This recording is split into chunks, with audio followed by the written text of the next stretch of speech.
For April's interview of the month, we are joined by immigration attorney and AILA member Rebecca Rojas from Atlanta, Georgia, to discuss mental health and detention. Our client was a former Mexican police officer. He was picked up for driving without a license, and he had a prior deport order from, I want to say, back in 2011, when he actually tried to first flee to the United States from Mexico after he was threatened. So he was a mandatory detainee. He was detained for about 4 months before we got in on the case. As soon as we came in on the case, we realized there was some type of mental issue, something was wrong. At the end of the day, the judge denied all of our motions on competency and for some type of evaluation and found him competent.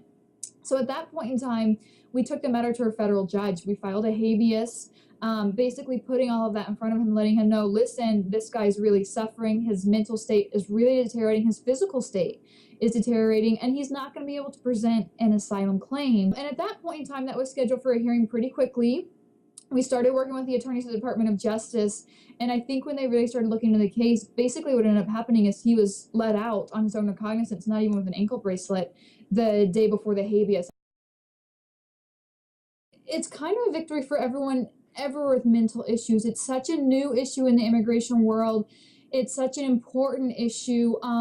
And really, when you combine mental issues with detention, it's really kind of a recipe for disaster. And it's something so new that people are just starting to see kind of the implications of, in our case, someone who suffered trauma, who has mental issues as well, and is kind of still reeling from that, how having a prolonged detention can really affect that person and really affect their mental health, and also in turn affect their ability to present their case. And that's what's so compelling, I think, about this case, is that this individual had been detained for coming up on 5 months. Some of that had been in solitary confinement, and it was just really taking a toll on his mental health.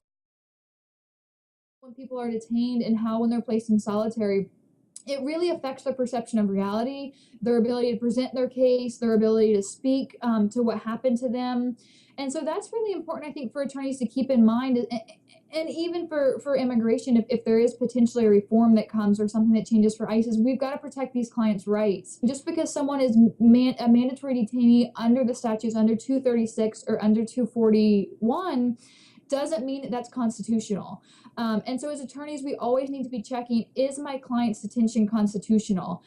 Is he going to have due process? Is he going to have a fair opportunity to present his case? Because that's so important for so many of these individuals. I mean, asylum oftentimes is a life and death situation, and we want to make sure our clients get a fair hearing.